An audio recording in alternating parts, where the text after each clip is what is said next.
nuestras Biblias, Marcos capítulo 15, verso número 20. Vamos a tocar ese pasaje. Marcos capítulo 15, verso número 20. Vamos a continuar con nuestra serie, Cristo, el siervo perfecto. Y este es el tema número 65 de esta serie. Tema número 65. El tema del día de hoy voy a tocarlo en dos partes, tal vez tres. La cruz y sus beneficios. No voy a tocar en sí la crucifixión, es decir, lo vamos a leer y sabemos en gran parte cómo es esa historia. Pero quiero centrarme en estas enseñanzas,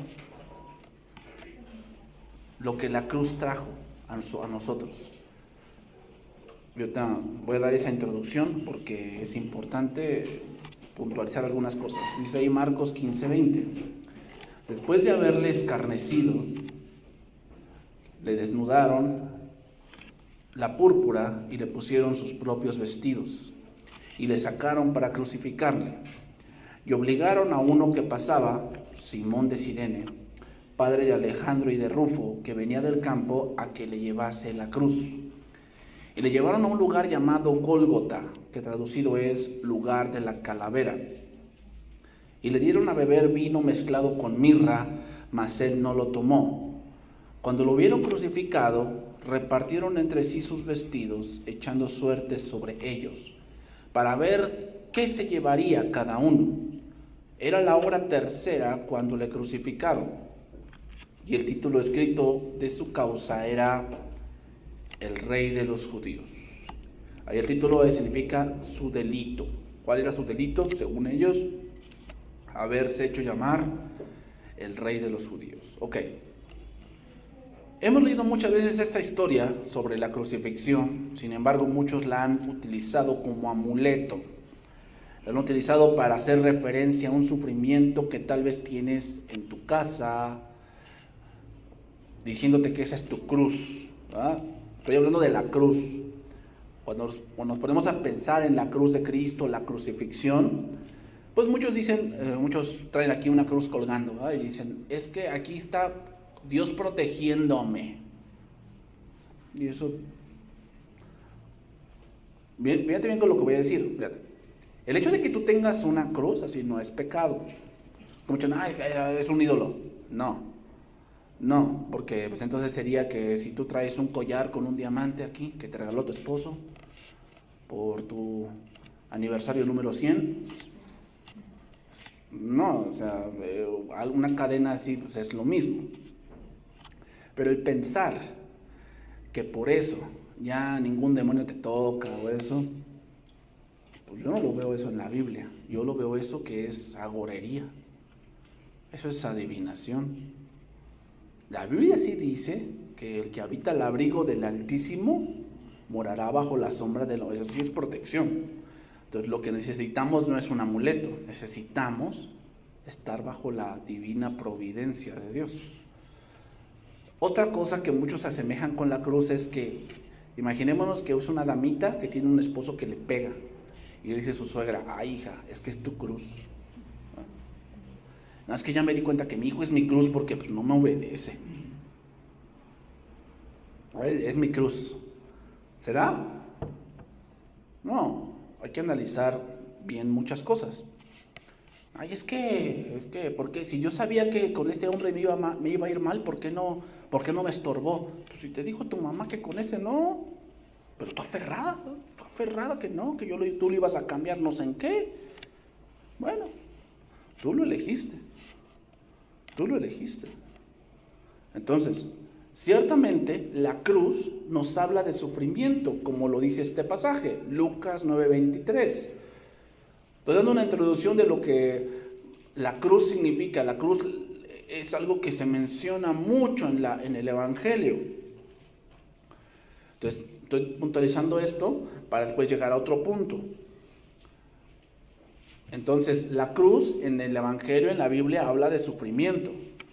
Pero no significa que tú vayas el Semana Santa y tú seas el que cargue, ¿eh? No tiene nada que ver con eso. Dice ahí, Lucas 9:23, y decía a todos, si alguno quiere venir en pos de mí, niéguese a sí mismo, tome su cruz cada día y sígame, porque todo el que quiera salvar su vida, la perderá, y todo el que pierda su vida por causa de mí, éste la salvará. Aquí el sentido de la cruz tiene un sentido de sufrimiento, de perder cosas por amor a Cristo. Ejemplo. Imaginémonos que tú tienes la oportunidad de adquirir algo, pero a base de trampa, a base de usura o de cohecho, o sea, de recibir un soborno. Imaginémonos que tú vas a hacer eso y tú eres creyente. ¿Qué debes hacer ahí? No, pastor, porque si me lo quieren dar es que Dios me bendijo. A ver, céntrate. ¿De verdad tú crees que Dios está a favor de la trampa? ¿Dios está a favor de que tú recibas cohecho para que tú hagas algo? Pues obviamente que no. Entonces eso no viene de Dios, aunque tú digas que sí. No, es que tengo necesidad. Tal vez Dios te está diciendo, mira, confía en mí. Y Satanás te pone otra cosa. Recuerda lo que dice Santiago, no erréis, toda buena dádiva y todo don perfecto, ¿de dónde desciende? De lo alto. Toda buena dádiva, no la mala. La mala no viene de lo alto. Entonces hay que discernir ese tipo de cosas. Entonces tomar la cruz es que muchas veces tú quieres algo, pero hacer la voluntad de Dios implica que ese algo tengas que sacrificarlo. Eso es tomar la cruz. La vida cristiana no es hacer lo que yo quiera. Hay muchas cosas a las que tú te tienes que negar, que tal vez tú quieres, que tú como joven, como adolescente, como joven madura, aún como padres, queremos. O sea, tú dices que yo quiero mandar a mi hijo al mejor colegio. Yo te entiendo que sí, pero ¿lo tienes? ¿Tienes para sufragar eso? No, bueno, es que a ver cómo le hago. No, no es así. No es así. Tú tienes que ponerte a pensar si te alcanza. Si no te alcanza, vas a tener que sacrificar eso. No, es que eso yo también lo pasé. Sí, pero lo pasaste sin Dios. Ahora tú tienes a Dios, tú tienes a Cristo. Quiere decir que las cosas van a ser distintas si confías en Dios. Es muy distinto. Pero muchos no quieren tomar la cruz. El mundo no quiere tomar la cruz. El mundo quiere todo sin sacrificar nada. Y así no se puede. La vida cristiana es una vida de sacrificios. Por eso muchos le huyen a la vida cristiana. ¿Por qué? Porque no quieren sacrificar algo. Ellos quieren vivir su vida y que Dios me bendiga. No es así. Tú tienes que obedecer y la obediencia implica un sacrificio. Citaré otro verso, Gálatas 2:20. Mira este verso, es un verso muy conocido. Gálatas 2:20. Estamos en el punto de la cruz, ¿verdad? De la cruz. ¿Qué significa la cruz? Según varios textos de las Escrituras. No voy a citar muchos porque hay muchos versos de la cruz. Gálatas 2:20 dice: con Cristo estoy juntamente crucificado, y ya no vivo yo, mas vive Cristo en mí. Y lo que ahora vivo en la carne, lo vivo en la fe del Hijo de Dios, el cual me amó y se entregó a sí mismo por mí. ¿Qué está diciendo aquí Pablo? Pues hay que ver el contexto de ese verso. ¿Cuál es el contexto general de Gálatas? Los judaizantes, que habían engañado a los gálatas a volver a las costumbres judaicas. Ese es el contexto general. ¿Qué está pasando aquí?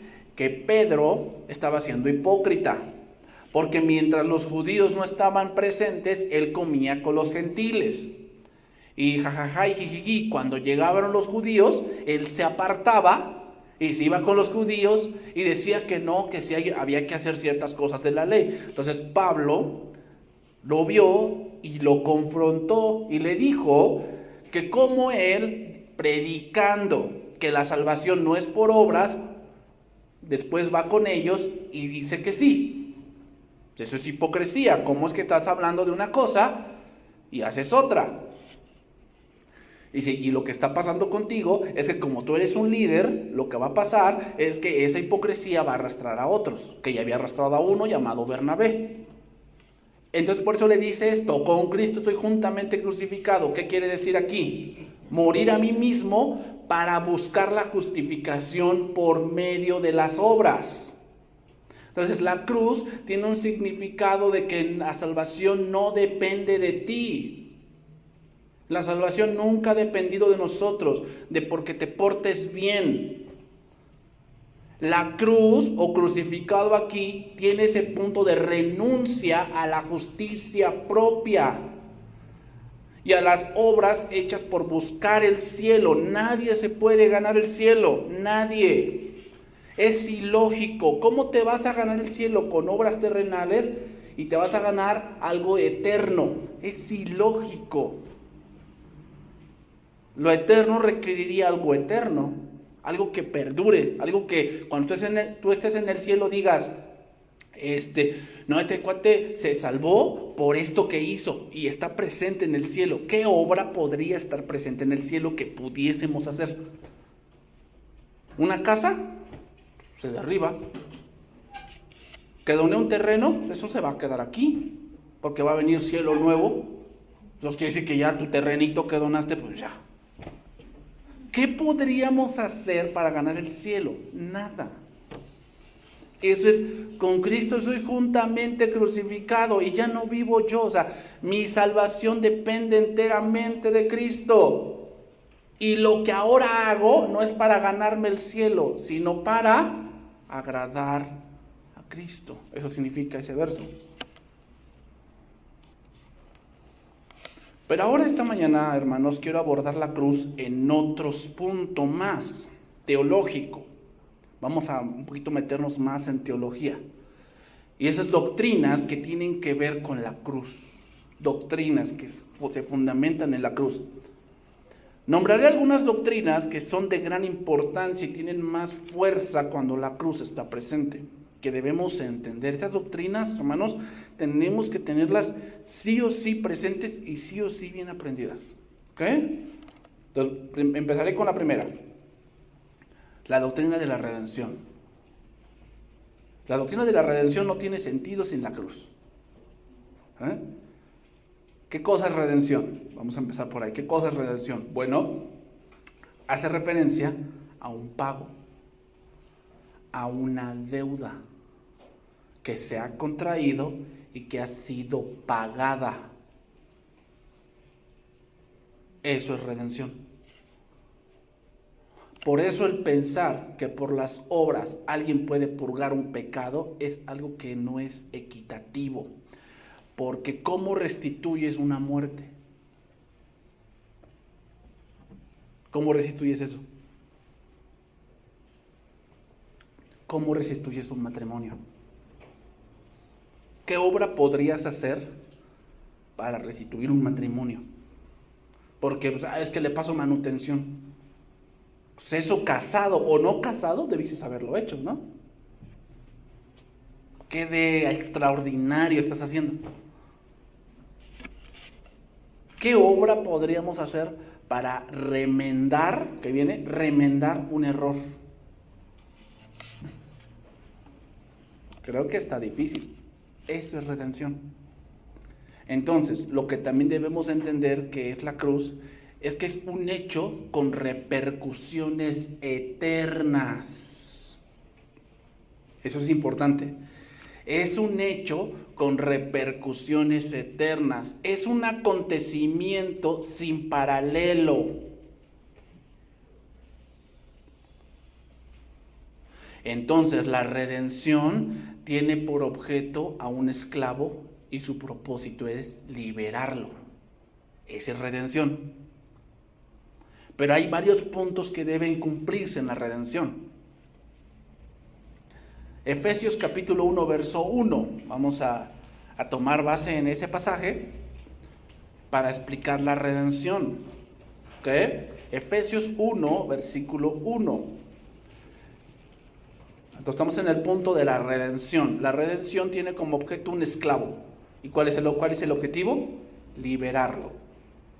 Que dice ahí, Pablo, apóstol de Jesucristo, por la voluntad de Dios, a los santos y fieles en Cristo Jesús que están en Éfeso, gracia y paz a vosotros de Dios nuestro Padre y del Señor Jesucristo. Bendito sea el Dios y Padre de nuestro Señor Jesucristo, que nos bendijo con toda bendición espiritual en los lugares celestiales en Cristo. Según nos escogió en Él antes de la fundación del mundo, para que fuésemos santos y sin mancha delante de Él, en amor habiéndonos predestinados para ser adoptados hijos suyos por medio de Jesucristo, según el puro afecto de su voluntad, para la alabanza de la gloria de su gracia, con la cual nos hizo aceptos en el amado, en quien tenemos redención por su sangre, el perdón de pecados según las riquezas de su gracia. Que podemos entender varias cosas. Redención viene por gracia. No es algo que nos ganemos, es algo que Dios otorga. Lo voy a leer ese pasaje en traducción viviente, el último pasaje, versículo 7. Dios es tan rico en gracia y bondad que compró nuestra libertad. ¿Qué hizo? Compró nuestra libertad. Cuando un pueblo vencía a otro, tomaba prisioneros. Estos prisioneros podían ser enviados al mercado de esclavos. Y bajo ciertas condiciones, las leyes antiguas preveían la posibilidad de que un esclavo fuese redimido, fuese rescatado y sacado del mercado, pero tenían que cumplirse ciertas condiciones. Por decir, el que compraba a un esclavo para redimirlo tenía que ser libre. No podía un esclavo comprar otro esclavo, no, eso no se podía. Tenía que ser un hombre libre que comprara a un esclavo para darle libertad. ¿Qué hizo Cristo? Se hizo hombre, pero no tuvo pecado en su naturaleza. Porque si hubiese tenido pecado, ¿cómo nos liberaría si él también sería esclavo? Eso es importante. La redención radica en ese punto. Otra cosa, ¿a quién se le da el pago? ¿A quién le pagó Cristo cuando murió? A Dios. Porque ¿de quién es la ley? O sea, no le pagó a Satanás, Satanás eso no tiene nada que ver, no tiene vela en este entierro. Al que se le pagó fue a Dios. ¿Por qué? Porque su santidad lo exige. Pero la redención también tiene que ver con glorificar nuestros cuerpos. Entonces, al mirar la cruz, hermanos, la redención se alcanza a percibir y todo lo que esto significa. Por decir, adentraré otra cosa un poquito más. Otra cosa que Cristo hizo es, se despojó de su gloria y de su divinidad para pasar humillación. ¿Para qué?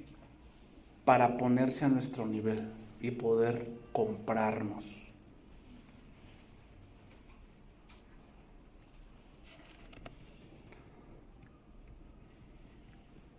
Otra cosa de alguien que podía redimir. Alguien que debía redimir tenía que ser un pariente cercano. ¿Te acuerdas de Ruth? Tenía que ser un pariente cercano.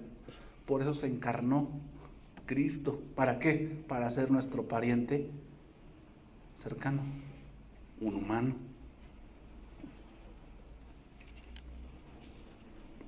Entonces la redención une al hombre con Dios para siempre. La redención saca al hombre de la situación en la que se encuentra, no para dejarlo librado a sus fuerzas, sino para colocarlo en relación con Dios. Por eso dice ahí Efesios, el versículo que leímos, que nos hizo sentar. O sea, no solamente nos sacó de la esclavitud, sino que ahora nos ha puesto junto a Él. Eso es redención.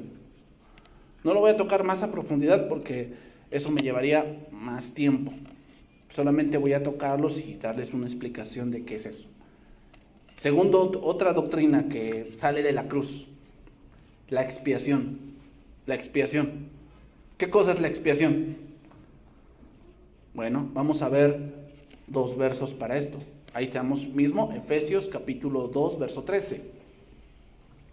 Entonces la primera cosa que vimos de la cruz es la redención. ¿Qué significa redención? Que Cristo pagó mi deuda, que Cristo me liberó, que Cristo me hizo libre. Pero ahora viene la expiación, otra doctrina importante. ¿Qué cosa es la expiación? Bueno, Efesios 2:13 dice: pero ahora en Cristo Jesús, vosotros que en otro tiempo estabais lejos, habéis sido hechos cercanos por la sangre de Cristo. Nosotros que en otro tiempo éramos lejanos, habíamos sido hechos cercanos por la sangre de Cristo. Otro verso, lo voy a leer rápidamente. Hebreos capítulo 2, verso 17. Hebreos 2:17 dice: por lo cual debía ser semejante a sus hermanos, redención, para venir a ser misericordioso y fiel sumo sacerdote en lo que a Dios se refiere, para expiar los pecados del pueblo. Ok, entonces vamos a poner aquí algo. Aquí hay 3 palabras que van de la mano y que nos ayudan a acercarnos a esta verdad. La primera palabra es expiación, la segunda es propiciación y la tercera es redención.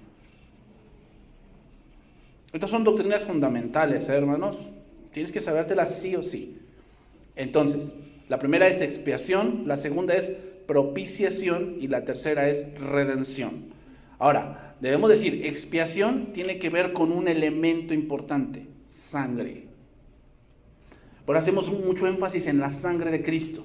Sangre de Cristo. Y no es para rociarte y para que, no, me cubro con la sangre de Cristo y así los demonios no me ven. Nah. Pues ni que fueras Harry Potter. O sea, de que no, me pongo la capa de invisibilidad, ya nadie me ve. No, a ver, vamos a estar tranquilos y vamos a razonar. A ver, para tener el elemento sangre, hay otro elemento que también debemos considerar: pecado. Pecado.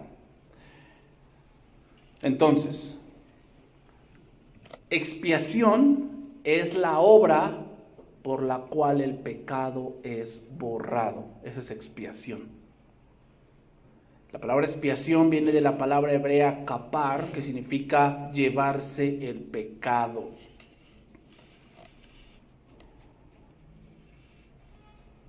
Cuando nacemos, nacemos caídos.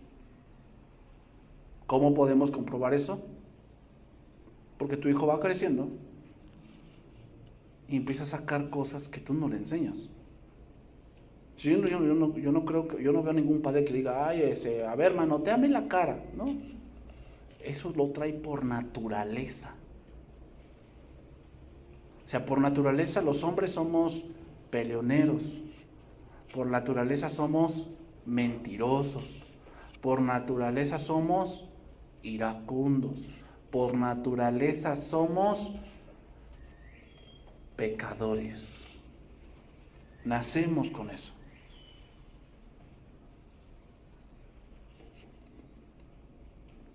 Pero lo que pasa es que cuando el pecado sobreabunda en nosotros, eso lleva como consecuencia la muerte. Es decir,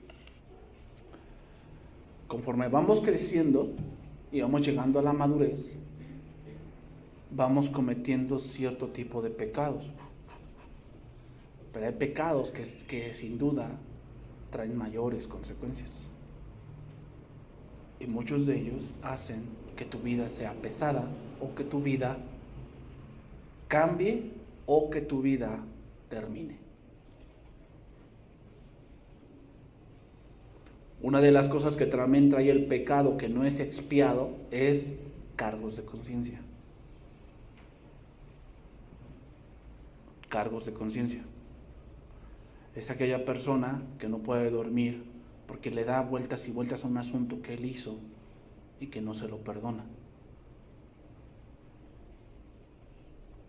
Es aquel jovencita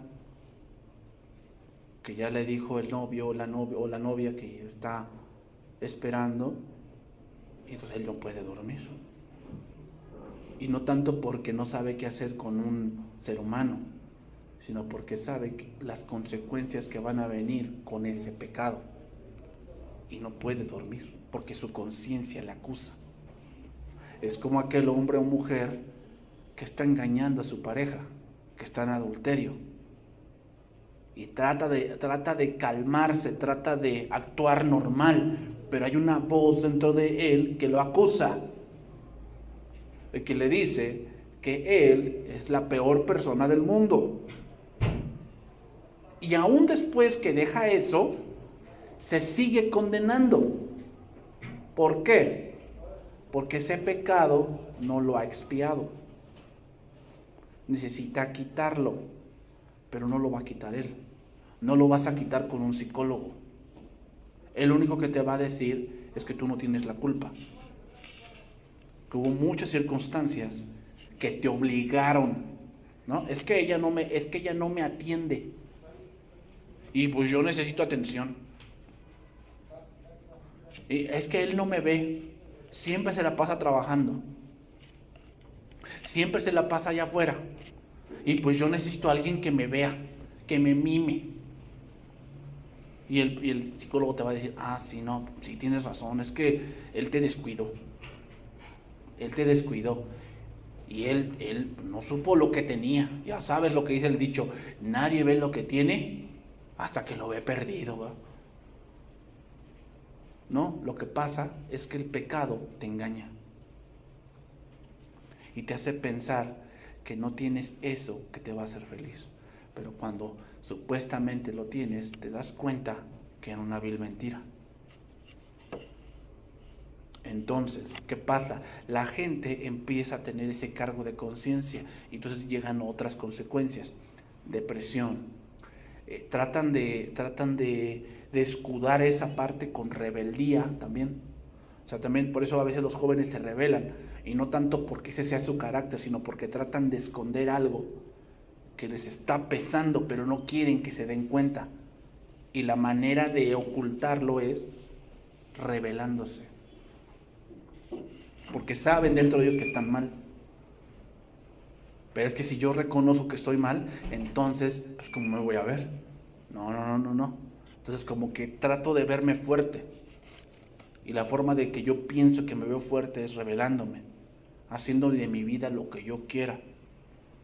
El hombre minimiza su pecado, minimiza las consecuencias del mismo y lo quiere hasta legalizar, no dándose cuenta de que el pecado tiene una consecuencia eterna, ya que ese pecado lo condena al infierno que es eterno. Entonces, expiación cubre el pecado, lo aparta, lo borra de la presencia de Dios. ¿Para qué? Para que ya no sea más una barrera en la comunión con Dios. Ahora, la expiación tiene 5 cosas que debemos considerar. Número 1, de la expiación. La expiación tiene 5 cosas que debemos considerar. Número 1, confesar el pecado. Porque muchos yo he escuchado que oran así: Señor, te pido perdón, pues no sé de qué, ¿no? Pero yo pienso que soy bien bueno. O sea, no sé de qué, pero por si alguna vez pequé, pues perdóname. No es así. No es así. Confesar el pecado significa reconocer que soy pecador. Eso significa confesar. No es, no, pues Señor, pues no me acuerdo. Sí, hay algunas cosas que no nos acordamos, porque hay pecados por omisión. O sea, hay pecados que hacemos que no nos damos cuenta. No nos damos cuenta. Y tal vez eso sí no los podemos mencionar. Pero dice la palabra que aquel que dice que no ha pecado hace a Dios mentiroso.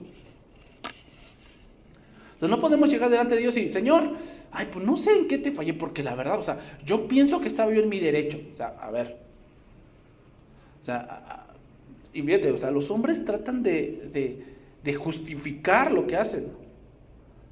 O sea, hoy que se está viendo mucho el robo, porque es una situación que está pasando por la economía que está viviendo, no el país, sino el mundo, pues la gente opta por robar. ¿Y cómo lo justifican? Es que tenía hambre. ¿Esa es una buena justificación para cometer un pecado? Es que mis hijos están...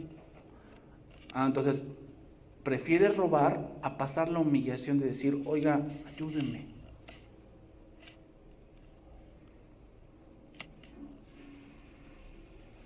¿Qué dice la palabra? Que Dios da gracia a los humildes. Un humilde es aquel que reconoce que no puede. Y dice, ayúdeme. Pero ve de lejos a quiénes. A los soberbios, a los altivos, a los que dicen, no, yo no necesito de nadie. Se está muriendo, no tiene trabajo. Está viendo que le está llegando las cuentas y él no tiene para pagar, pero se muere en la raya. Dios no va a ayudar a esa persona. Tal vez sí en una gracia que es común. La gracia común es que Dios saca el sol para buenos y para malos, trae la lluvia para buenos y para malos, a veces da salud para buenos y para malos. Esa es gracia común. Pero hay otra gracia que es la bendición que viene por la obediencia, y esa no viene a su vida.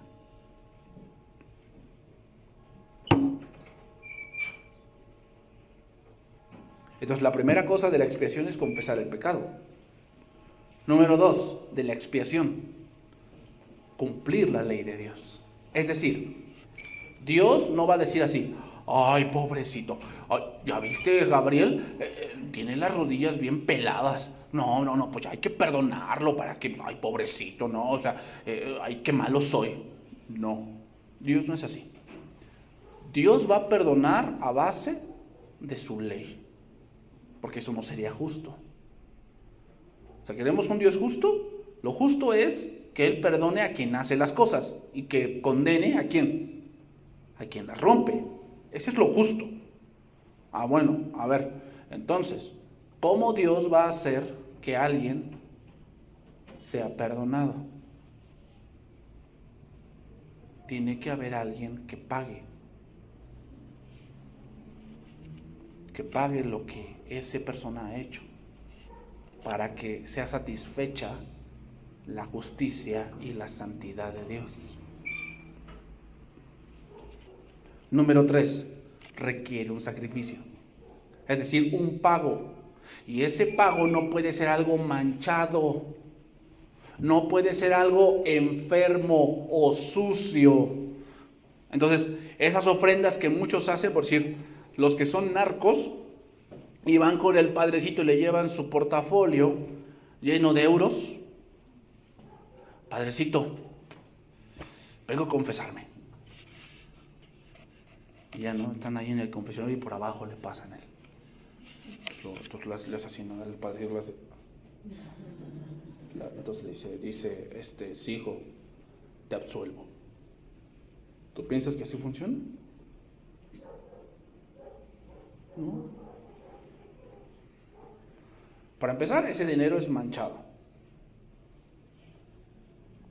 Entonces ya desde ahí, pues Dios no lo acepta. Dios no lo acepta. Y segundo, el pago que debe hacerse debe ser eterno, porque tu pecado es eterno y porque mi pecado es eterno. ¿Por qué es eterno mi pecado? Porque pecamos contra un Dios que es eterno. Por eso el infierno es eterno, porque si no, no sería justo.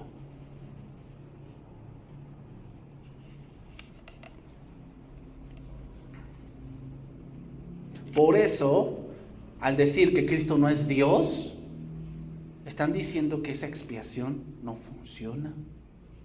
Fíjate nada más hasta dónde llegan. Muchos, los testigos así llegan. Muchos que se vuelven al judaísmo, a eso llegan. Están diciendo que el sacrificio de Cristo no es eterno, y si no es eterno, pues todos estamos muertos. El pago, el sacrificio debió ser eterno, porque nuestra deuda era eterna. Número 4, se requiere sangre.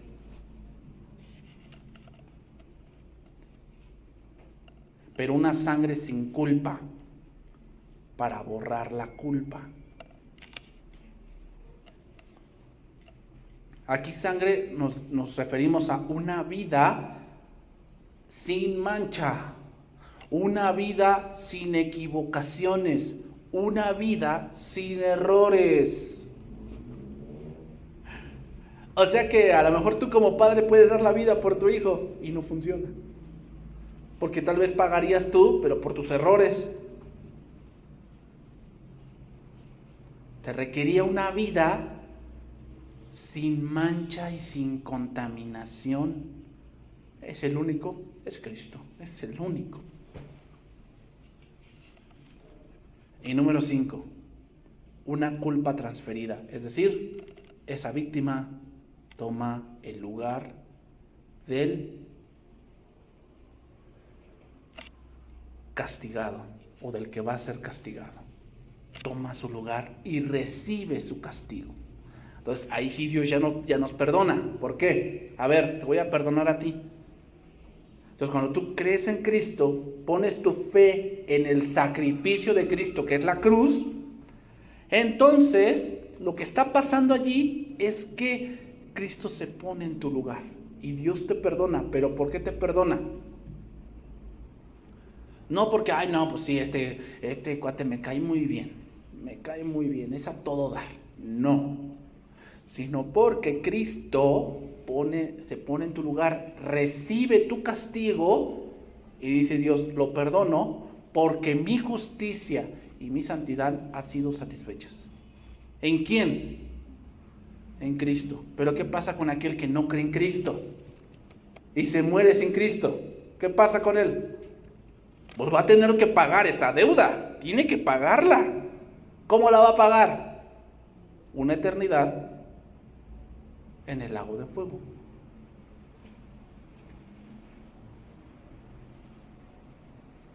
Por eso, o sea, muchos dicen, ay no, pues yo no quiero, yo esto y el otro. No, o sea, entiende lo que se trata de la eternidad.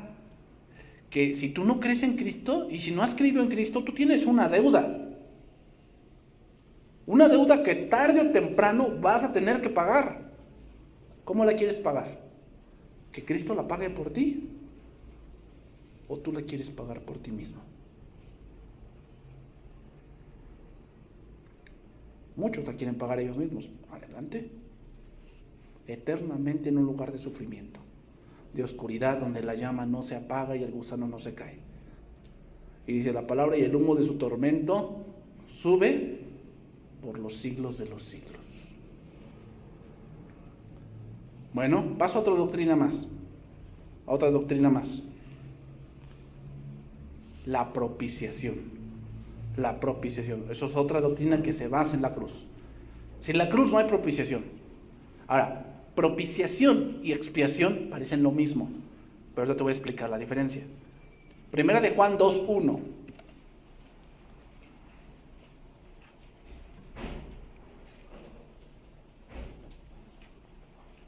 Primera de Juan 2:1. Te voy a explicar esto. Esta es la última que voy a explicar porque tengo más que explicarles, pero quiero que vayamos un poco lento para que podamos entender estas doctrinas que son importantes. Porque hoy se ha dejado de lado esto, hermanos, y hoy por eso los creyentes se han ido, como dice la palabra, tras las fábulas. ¿Qué cosa es una fábula? Es algo que salió de la mente y que, por decir, eso es una fábula de que, ¿te acuerdas de ese hombre que con la flauta sacaba los ratones? Esa es una fábula. De que empezaba a tocar la flauta, o sea, era un rey que estaba infestado de ratas. Entonces dijo, ay, ¿cómo la sacamos? En ese tiempo no había matarratones y pegarratas, ¿verdad? ¿No? ¿Cómo la sacamos? Entonces llegó un hombre. Entonces, ya sabes, sacaron un edicto donde el rey dijo, a quien logre sacar las ratas de mi reino, le voy a colmar de bienes y le voy a dar títulos y toda la cosa. Ah, bueno. Entonces muchos idearon cómo, y llegó este hombre con una flauta. Yo te los voy a sacar, así a ver cómo, lo voy a tocar y vas a ver. No, pues órale. Y empezó a tocar y dice, eso es una fábula. O esa de Caperucita y el lobo feroz, o sea, ¿cómo cuando crees que un lobo hable? Porque tienes esos ojos grandes, abuelita, son para verte mejor. O sea, el lobo está hablando, eso es una fábula. Y hoy la iglesia se ha metido ese tipo de cosas, las fábulas. Cosas como, no, es que si tú no diezmas te vas al infierno. Eso no es verdad. Eso no es verdad. Que implica una bendición, una maldición, esa es otra cosa. Es otra cosa. Pero esas fábulas de que muchos se van al infierno, ¿has oído esas fábulas? De que se fueron 2 muchachos al infierno. El infierno tiene 7 brazos. ¿Sabes de dónde sale eso? De la cosmovisión griega. ¿Ven la cosmovisión griega? Y los griegos dividían el infierno en 7 brazos. Pero no, el Señor me dijo que les hablara, que me fui al infierno y había un lugar donde estaba la gente que no diezmaba ni ofrendaba. Y ahí estaban sufriendo por su avaricia. Esa es otra cosa. La avaricia sí es un pecado, pero el ofrendar y diezmar poco o mucho, eso no te vas al infierno por eso. Por la avaricia sí, pero eso es otra cosa. Esa es una fábula que se ha metido a la iglesia y que mucha gente ha utilizado para espantar. Fíjate, Primera de Juan 2:1 dice: hijitos míos, estas cosas os escribo para que no pequéis. Y si alguno hubiese pecado, abogado tenemos para con el Padre, a Jesucristo el justo. Y Él es la propiciación por nuestros pecados. Y no solamente por los nuestros, sino también por los de todo el mundo. Propiciación. La propiciación y la expiación casi son la misma cosa. Sin embargo, la propiciación se ve desde un ángulo distinto. Entonces voy a explicar. La expiación tiene como objeto el pecado. ¿Ok? La expiación tiene como objeto el pecado. Y su propósito es quitarlo, borrarlo. Esa es expiación. Pero propiciación tiene como objeto a Dios. Su propósito es pacificarlo. Entonces voy a establecer la diferencia más claramente. Voy a establecer la diferencia. Una persona que está irada y ofendida es propiciada o apaciguada. Por eso se dice que Jesucristo es nuestro abogado. ¿Qué hace un abogado? Trata de apaciguar la ley. No al juez, la ley. Porque quien te juzga es la ley. Entonces el abogado va y dice, y empieza a sacar argumentos. Es que mi cliente no sabía, o es que mi cliente tiene síndrome de locura, o es que mi cliente, toma chochos, o es que mi cliente ese día estaba borracho, o es que mi cliente tiene esquizofrenia, o es que mi cliente es atormentado, o es que mi cliente lo engañaron, lo fraudearon. ¿Te das cuenta? O sea, la ley lo está condenando y el abogado lo que trata de hacer es que la ley no sea tan severa con él.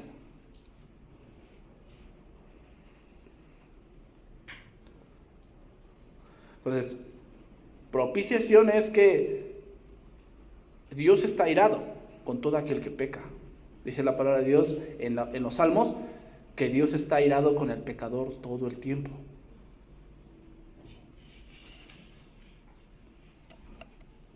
Todo el tiempo.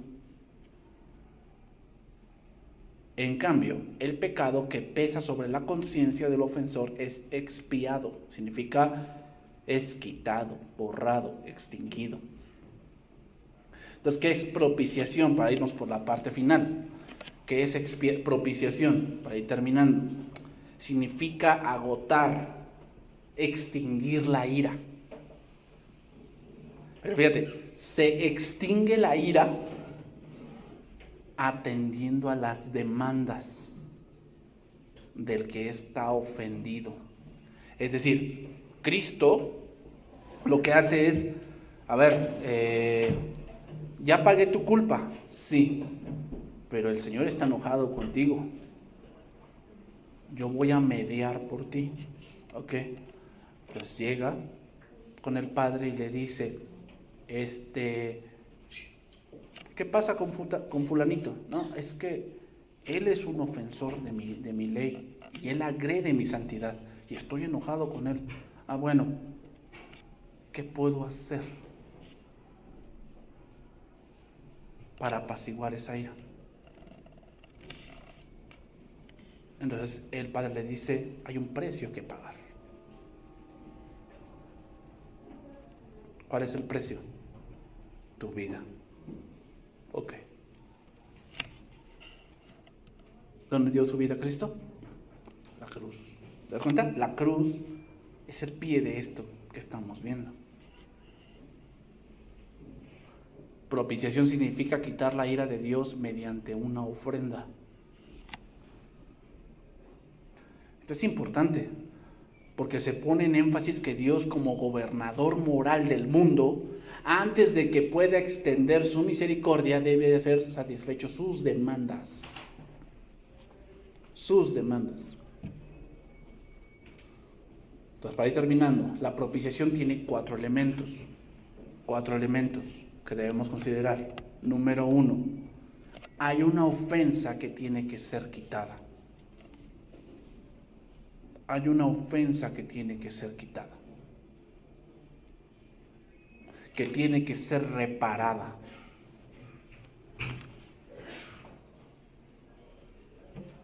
Número 2, hay una persona ofendida que tiene que ser reconciliada. O sea, mientras tú no creas en Cristo, mientras tú no seas hijo de Dios, tú eres enemigo de Dios. Porque no hay propiciación. Así que nada de que todos somos hijos de Dios, no es cierto. Somos creación de Dios, pero algunos son enemigos y otros hijos. ¿Por qué? Porque han sido reconciliados, expiados y propiciados por Cristo. Así que, pues, ¿en qué posición estás tú? ¿Eres enemigo o amigo de Dios? Bueno, pues es que yo pienso que no soy tan malo. No se trata de lo que pienses, se trata de lo que es.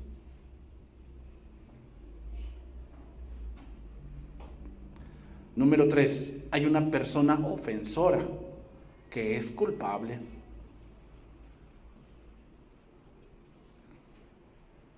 Hay una persona ofensora que es culpable. Y número 4, tiene que haber un sacrificio para expiar la ofensa. Tiene que haber un sacrificio para expiar la ofensa. Sí o sí. Vamos a ver este último verso, Primera de Juan 4:10. Más adelantito. Primera de Juan 4:10. Y vamos terminando. Dice ahí: en esto consiste el amor, no en que hayamos nosotros amado a Dios, sino que Él nos amó a nosotros y envió a su Hijo en propiciación por nuestros pecados. Entonces, como vimos en el primero y segundo verso, Cristo, como la propiciación, significa que Él mismo, mediante el sacrificio expiatorio de su muerte, es el medio por el cual Dios muestra su misericordia y entonces se reconcilia y ya no es más enemigo de Dios. Por eso dijo el Señor: amen a sus enemigos. Cuando te pidan de comer, dales, porque Dios hace lo mismo. ¿Cuántos enemigos hay en el mundo que no confían en Dios, que no creen en Cristo? Y sin embargo Dios les da de comer.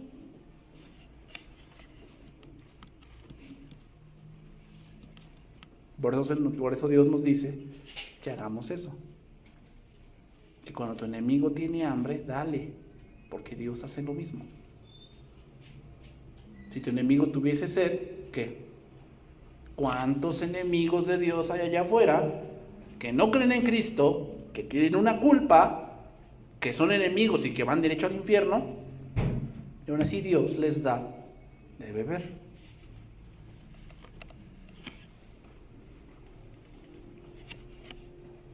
Entonces concluyo. La cruz no es solo un amuleto que muchos llevan en su cuello o que sirva solo para los demonios. La cruz nos habla del amor de Dios, pero ese amor trae otros beneficios. Que todo aquel que cree en el sacrificio de Cristo tiene vida eterna. Pero te das cuenta, vida eterna significa muchas cosas que ocurrieron. Redención, expiación, propiciación. Nos falta ver otra cosa: santificación, justificación, reconciliación. Todas esas cosas ocurrieron en la cruz. Dios, movido por su amor, provee un sacrificio como un don libre y gratuito para el hombre que nada merece. Por eso, en esto consiste el amor. No es que nosotros hayamos amado a Dios, sino que Él nos amó primero. Otra vez, el Señor mismo amando a sus enemigos. ¿Y cómo demostró el amor a sus enemigos? Dándoles algo que ellos no merecían: a su Hijo Jesucristo, para que por medio de Él fuésemos reconciliados. Entonces, hermano, esta es la cumbre. No hay nada más elevado en toda la revelación bíblica que este tipo de doctrinas, entenderlas. Y nos damos cuenta que la cruz tiene más significado que solamente alguien que pues llevó eso y que lo crucificaron. No, la cruz tiene más significado cuando entendemos este tipo de doctrinas. Vamos a orar, hermanos. Vamos a orar y vamos a darle gracias a Dios por su palabra.